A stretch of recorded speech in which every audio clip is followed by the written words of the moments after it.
A paz do Senhor esteja com vocês, amada igreja. Louvado seja o nome santo do Senhor Jesus. Glória a Deus. Estamos aqui reunidos mais uma quarta-feira. E eu espero que as suas expectativas estejam que nem a minha, né? Porque já chegamos aqui, já sendo ministrados através do louvor e sendo ministrados. Nós queremos continuar sendo ministrados também agora através da palavra do Senhor. E nós sabemos que o Senhor ministra a sua palavra aos nossos corações. E Ele há de continuar a ministrar isso sobre nós. Porque se você hoje está aqui, é porque você se dispôs a vir e ouvir o que o Senhor tem a falar com você. E o Senhor não nos despede de mão vazia. O Senhor vê os nossos corações sedentos da palavra dEle e continua a nos abençoar. Mas eu quero que você abra sua Bíblia nesse momento, porque primeiramente vamos fazer uma leitura e depois a gente vai falar um pouco mais aqui. No Evangelho segundo escreveu Lucas, no capítulo 15, vamos ler do versículo até o 7, tá bom? 15, de 1 a 7. Diz assim: todos os publicanos e pecadores estavam se reunindo para ouvi-lo. Mas os fariseus e os mestres da lei o criticavam. Este homem recebe pecadores e come com eles. Então Jesus lhe contou esta parábola. Qual de vocês que possui 100 ovelhas e perdendo uma, não deixa as 99 no campo e vai atrás da ovelha perdida? Então, até encontrá-la. E quando encontra, coloca alegremente sobre os seus ombros e vai para casa.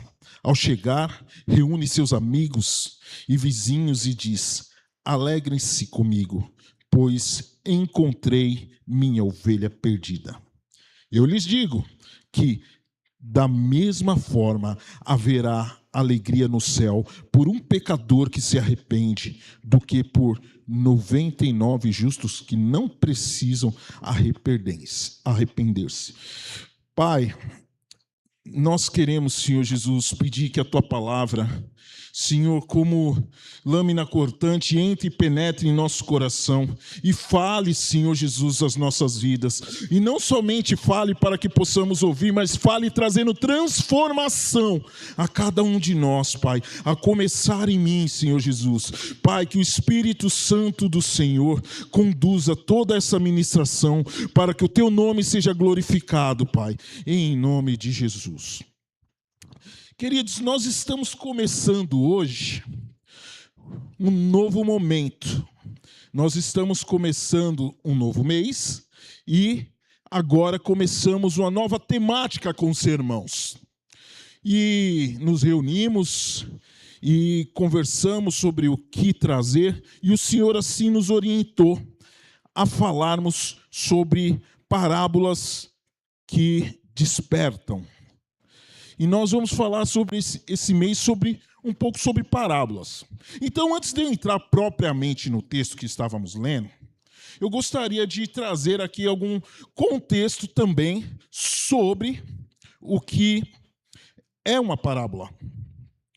E eu trouxe algum significado para que a gente possa ter um pouquinho mais de clareza, que diz assim: a palavra parábola vem do grego parabole, ou parábole, não sei pronunciar, que significa comparação, analogia, ou colocar ao lado de. Essencialmente, uma parábola pega a ideia familiar e coloca ao lado de uma outra coisa para fazer uma comparação.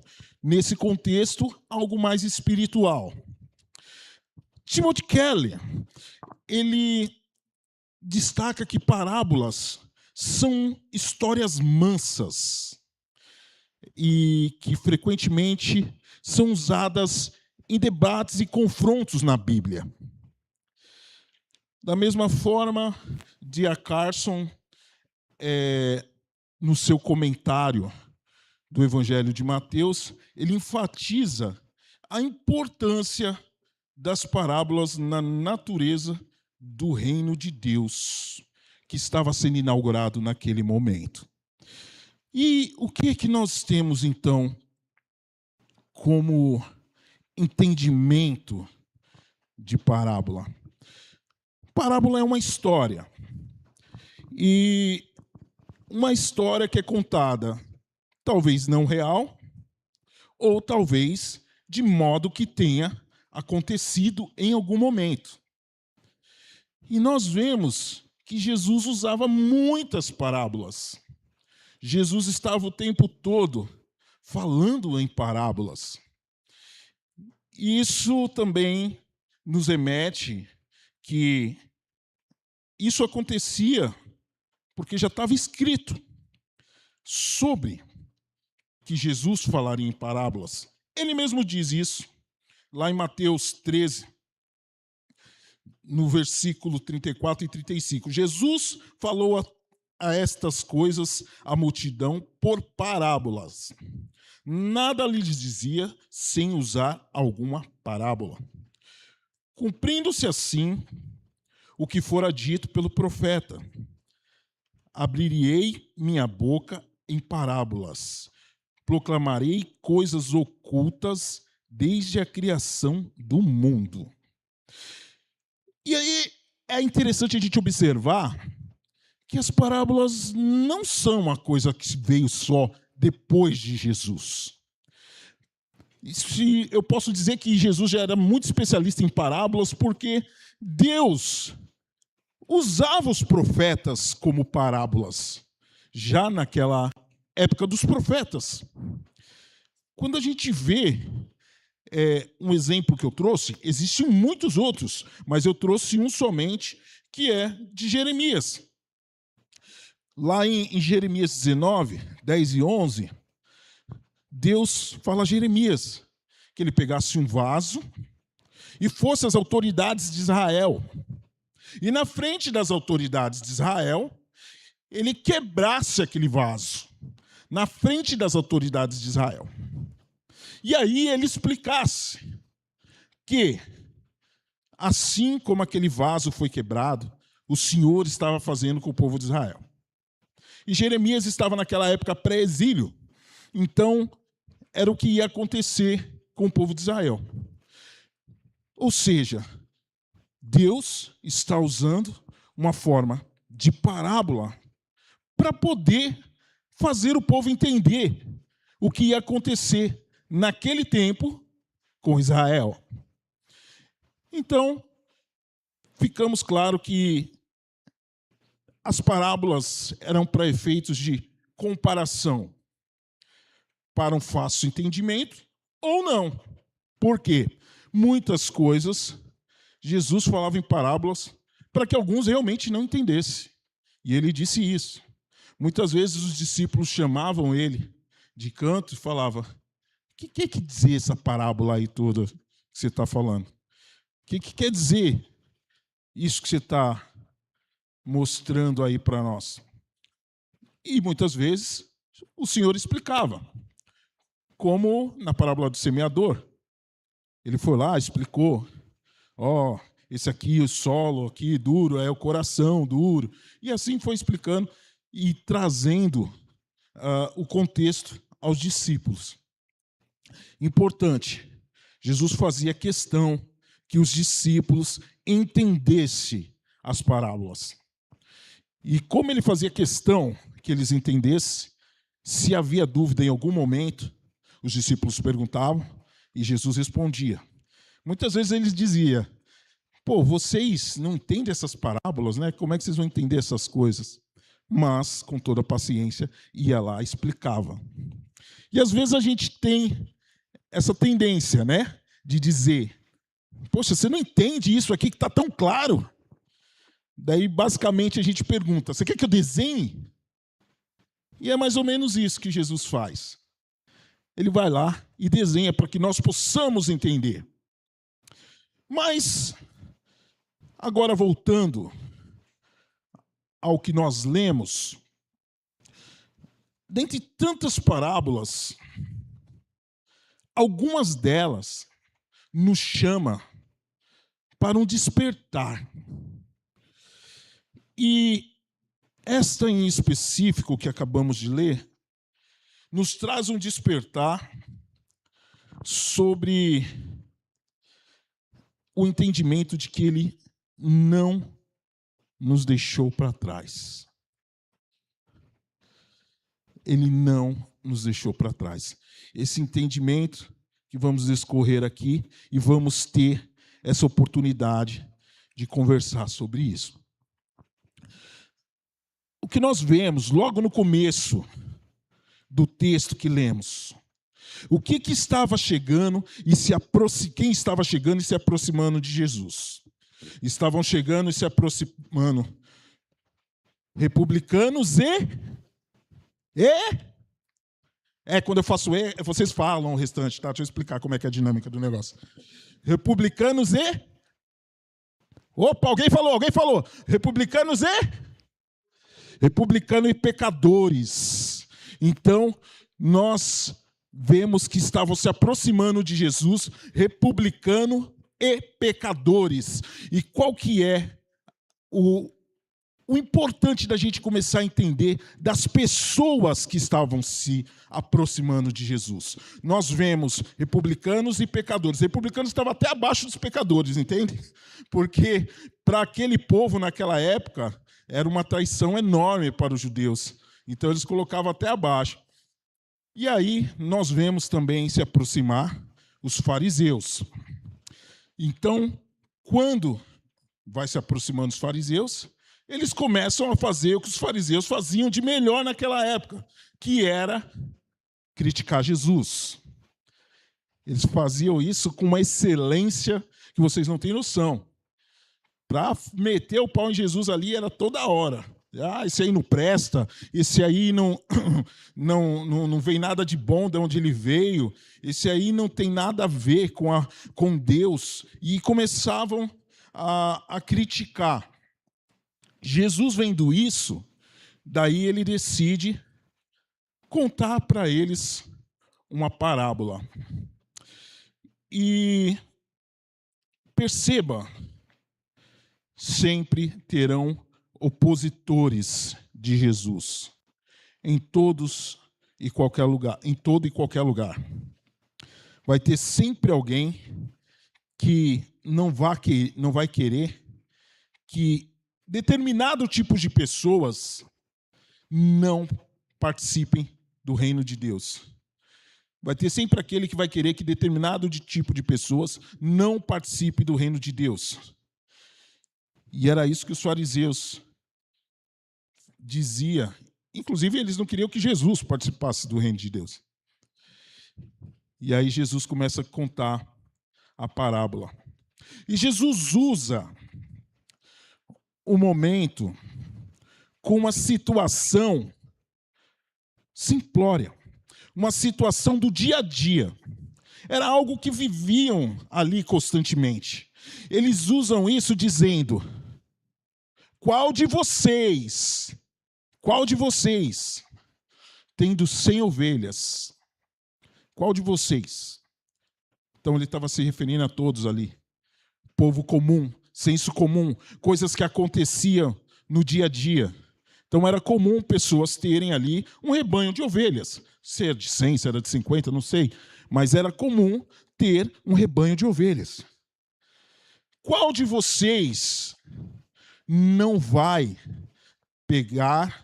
deixar as 99, se uma se perder, lá no canto, lá no aprisco, e sair para procurar essa uma que se perdeu? Qual de vocês não faria isso? E aí começa a vir o que vai nos despertando. Porque Jesus estava falando para os publicanos, pecadores, fariseus, e para mim e para você. daí começa a olhar para essa parábola, entendendo que você também faz parte dela.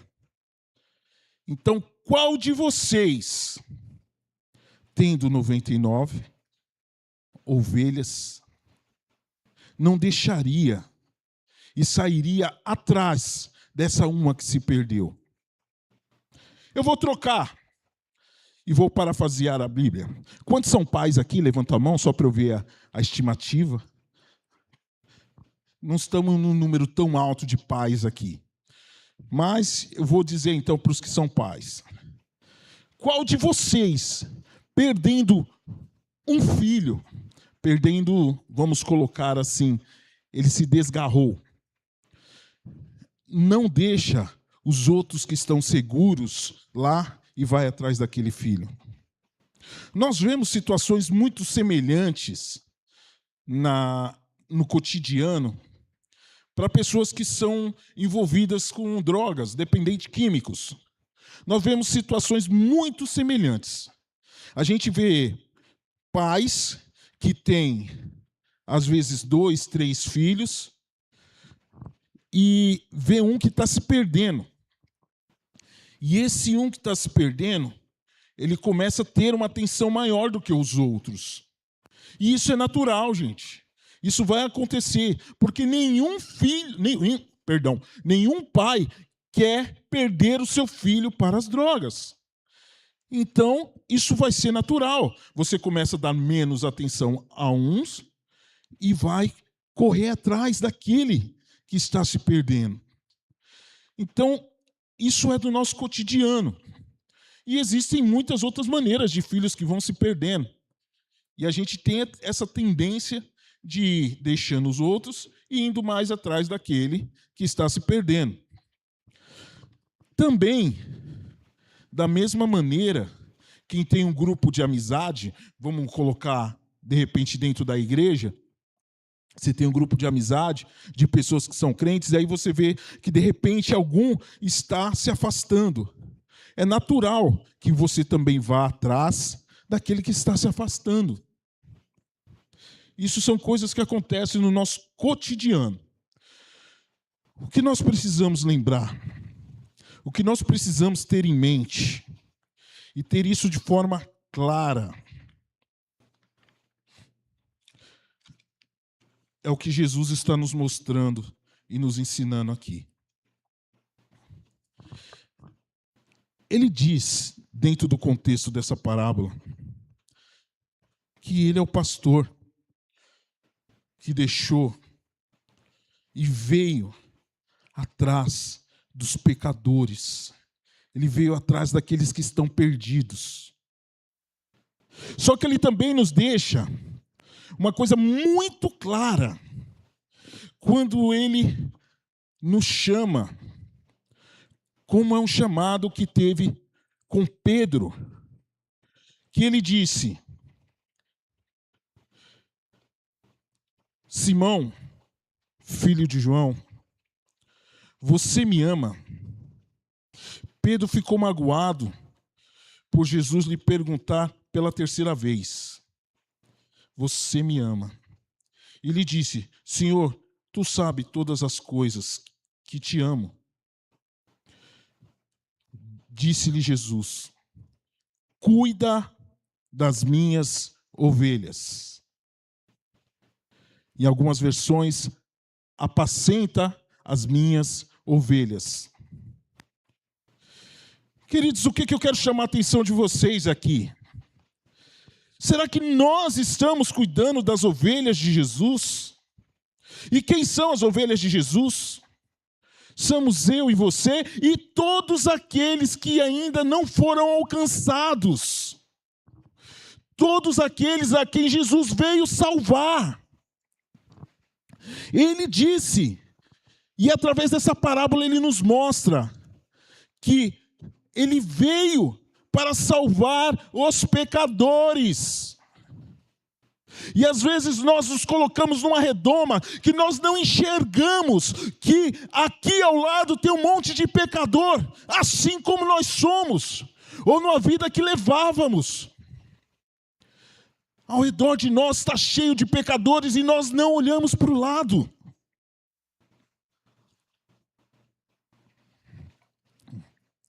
Nós precisamos entender o que está ao nosso redor.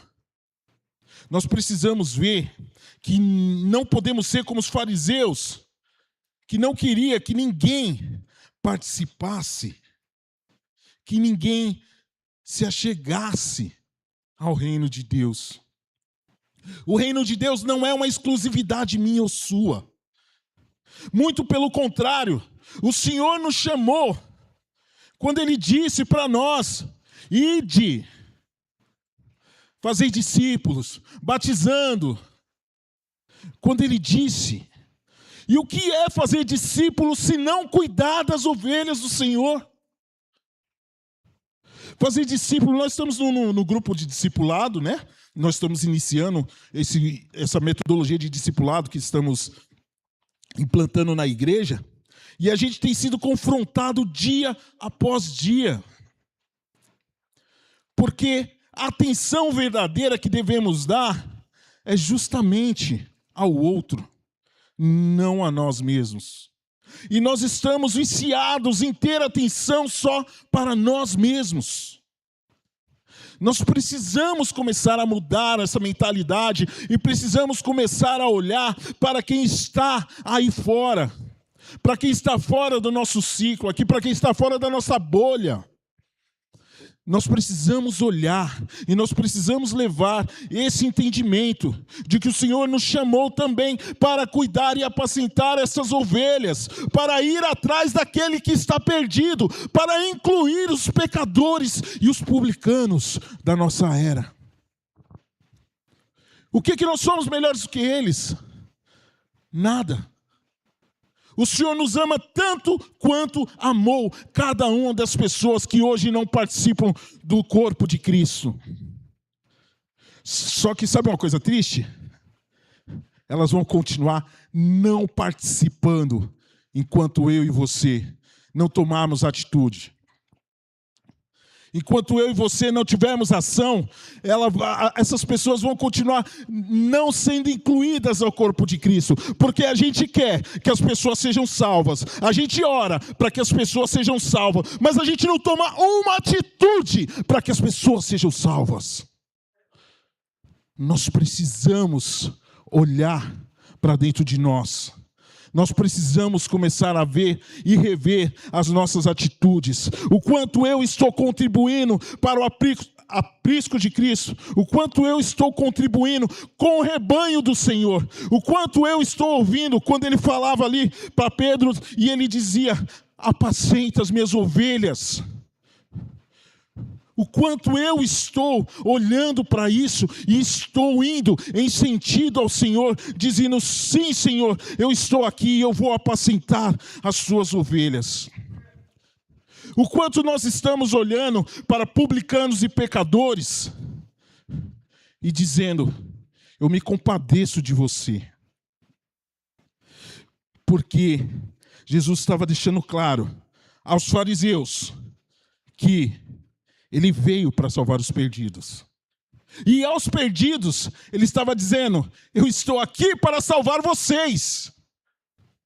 E o que nós devemos dizer aos perdidos? Tem o Senhor que veio para salvar os perdidos. E eu estou aqui para dizer desse Senhor que veio salvar os perdidos. Eu estou aqui para colocar a minha vida à disposição a esse Senhor que veio salvar os perdidos. O sacrifício de Jesus lá na cruz tem um único objetivo, que é a salvação. É reconciliar a minha vida e a sua vida com Cristo. Trazer essa reconciliação. E o Senhor tem nos chamado para isso. Imagine que cada vez que o corpo de Cristo, uma pessoa vem se ajuntando, tamanha é a alegria no céu por esse pecador que vem se arrependendo. Essa é a mesma alegria que nós devemos ter. Sabe por quê?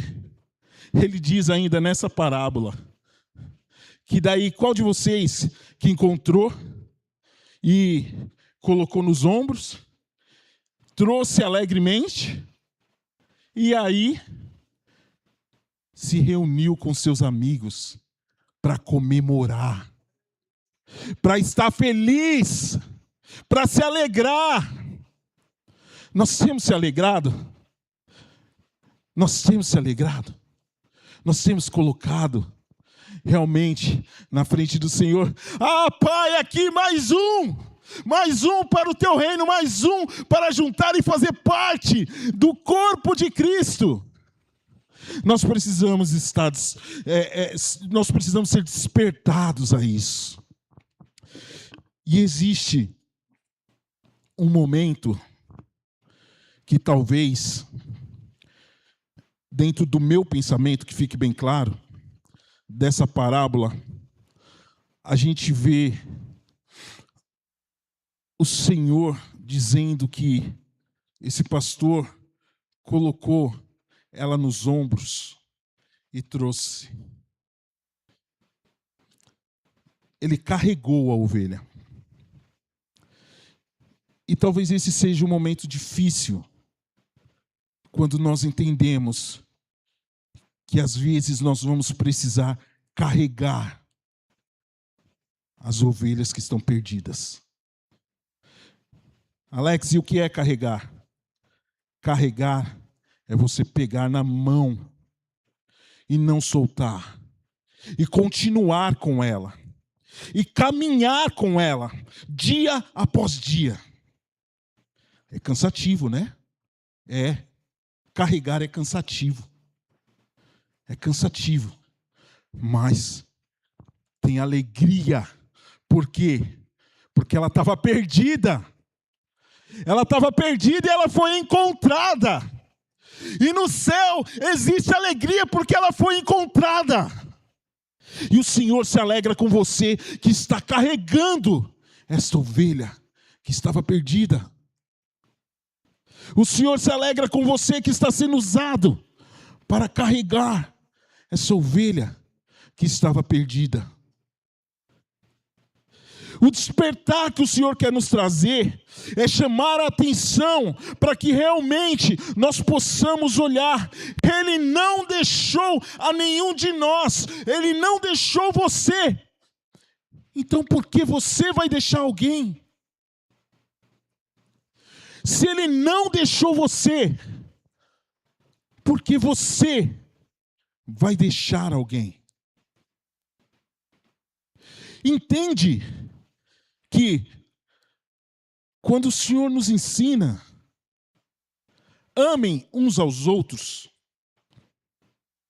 cuidem uns dos outros, é porque é para ninguém ficar para trás. O Senhor não tem nenhuma alegria de que a gente entre no céu sozinho, que a gente entre no reino de Deus sozinho. Queridos, não há alegria nisso. Mas o Senhor tem alegria em que nós possamos trazer e puxar um ao outro, que nós carregamos o fardo uns dos outros. O Senhor tem alegria em ver a igreja crescendo unida, a igreja crescendo, sabendo que vai ter sempre alguém que vai estar puxando.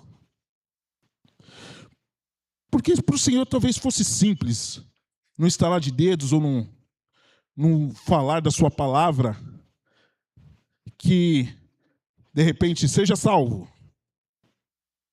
e todos estão salvos. Mas não foi isso que o Senhor nos deixou. O Senhor nos incumbiu de ajudar na salvação uns dos outros, de ajudar a buscar aquele que está perdido, de ajudar a buscar aquele que precisa, e de não fazer isso com qualquer pesar, mas de fazer isso com alegria, de fazer isso alegre, sabendo que isso é alegria para o Senhor. O Senhor se alegra das atitudes que temos. Eu quero muito oportunamente finalizar a mensagem com uma parábola. Vocês não devem saber, mas lá na empresa eu sou brigadista. E o que é isso, brigadista? É uma pessoa que, quando tudo pegar fogo, fala para você: corre, corre, corre, corre. Mais ou menos isso. Brincadeira. Brigadista é quem recebe um treinamento de bombeiro para ajudar na prevenção do incêndio e também para ajudar na evacuação do local, caso ocorra algum incêndio também, né? Ou até no combate de um princípio de fogo que não esteja alastrado. E anualmente a gente tem que renovar os treinamentos, tal, né? Tem treinamento durante o ano inteiro, mas o certificado a gente tem que renovar ano a ano. E nesse último mês eu precisei renovar. Daí a gente passa por uma série de treinamentos, passa por uma série de testes que a gente precisa fazer. E assim foi durante esse mês. Só que uma coisa me chamou a atenção. Esse ano, eles botaram a gente para assistir um documentário sobre a Boate Kiss. Em 27 de janeiro de 2013, houve uma das maiores tragédias que o nosso país já presenciou, dentre tantas que a gente teve. Mas foi uma tragédia terrível. Eis que tem um princípio de incêndio na Boate Kiss, e esse princípio de incêndio tirou a vida de 242 pessoas. 242 pessoas morreram nesse princípio de incêndio. E foque que eu estou dizendo princípio, porque a gente às vezes imagina que a Boate Kiss pegou fogo em tudo que estava ali acabou derretendo e tal. Não. O fogo veio somente na altura do palco, mas as chamas se alastraram muito rápido. E aquele pedaço que estava queimando provocou muita fumaça. Muita fumaça. Sabe quantas dessas 42 pessoas morreram queimadas? Dessas 242 pessoas? Nenhuma. Nenhuma morreu queimada. Todas morreram asfixiadas por conta da fumaça. E a gente trabalha isso no nosso treinamento. E a gente ficou levantando algumas discussões. Todas as pessoas, nós tivemos, a casa estava mais lotada do que o normal naquele dia, tinha uma imprudência muito grande, tinha N erros ali na situação da casa, mas numa análise minuciosa dos bombeiros, se todos ali tivessem treinamento contra incêndio, todos seriam salvos. Porque eles iam tomar a atitude correta. Eles tomaram atitudes que acabou, óbvio, por falta de conhecimento, acabou levando nessa fatalidade de 242 pessoas. Tivemos ainda 636 que ficaram feridas. E teve alguns que saíram ilesos. Então, a gente tinha, acho que, quase 1.000 pessoas, ou mais de 1.000 pessoas ali, que estavam naquele dia para um local que não comportava. O que acabou acontecendo que matou aquelas pessoas. A fumaça foi tomando conta. Eu não sei qual era o tipo de teto, mas a fumaça veio muito rápido. E eles acabaram se desesperando. E o desespero fez que um corresse para a porta e começasse a sair, só tinha uma única saída, e eles começaram a sair muito rápido, se pisoteando, o desespero tomando conta, e eles começaram a correr, um por cima do outro, e uns foram caindo, acabavam sendo pisoteados, e outros foram caindo e acabavam sendo pisoteados também. E aí, uma grande parte, pasme, a maioria das vítimas que estavam dentro do banheiro. Por quê? Eles correram para dentro do banheiro. Talvez na intenção de ver alguma janela, alguma saída, alguma coisa. E a grande maioria das vítimas estava dentro do banheiro. Eles não tinham instrução de que eles poderiam simplesmente se abaixar, cobrir o rosto, sair organizadamente e tentar ir para a saída de um modo rápido, mas organizado, que os danos seriam bem menores. E na hora do desespero é óbvio que não tem isso. Mas ainda o que eu quero trazer é porque havia um desespero muito grande depois que as pessoas foram vendo que as pessoas não saíam. Um desespero muito grande das outras pessoas, querendo tirar outras pessoas lá de dentro.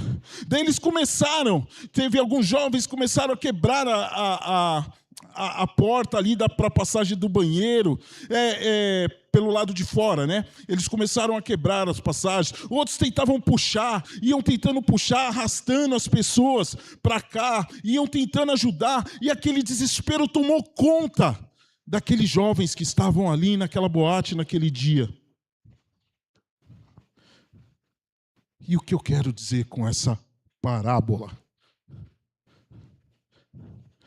Nós temos a possibilidade de prevenir as pessoas do que vai acontecer. Nós temos não só a possibilidade, como a obrigação de prevenir as pessoas do que vai acontecer. Nós precisamos deixar todas as pessoas cientes do que vai acontecer com a volta de Cristo. Nós temos que avisar as pessoas de que Cristo está voltando. Enquanto ainda dá tempo, enquanto a chama e a fumaça não tomaram conta totalmente. Nós precisamos deixar todas as pessoas avisadas de que Cristo está voltando. Porque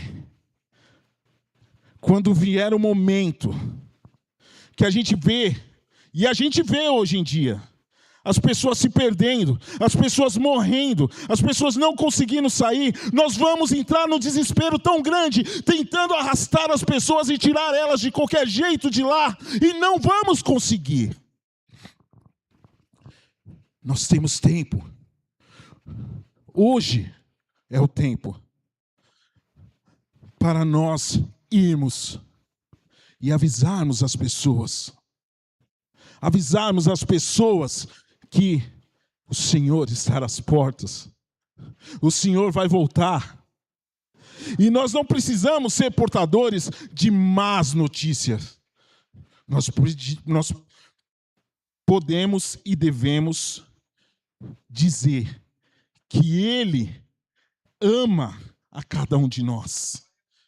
E por isso Ele está voltando. E Ele quer que cada um de nós estejamos com Ele. E cada um desses que sejam pecadores e fariseus esteja com eles. Ele quer, Ele se agrada disso. Só que nós precisamos fazer essa parte. Nós precisamos ser despertados com essas parábolas e cumprir o que o Senhor quer de nós. Porque é isso que Ele quer. Nós somos aqueles a quem Ele nos deixou a missão de continuar o trabalho que Ele começou. Ele deixou a missão para que toda a terra pudesse ser encontrada. Espalhem o meu amor por toda a terra, para que toda a terra possa ser encontrada. Todos que estão perdidos vão passar a estar com o Senhor. E não há alegria maior no céu do que cada pecador que se arrependa esteja com o Senhor. Assim como foi comigo, Ele não nos deixou para trás. Ele não nos deixou para trás. Nós também não devemos deixar ninguém para trás. Curve a sua cabeça. Pai,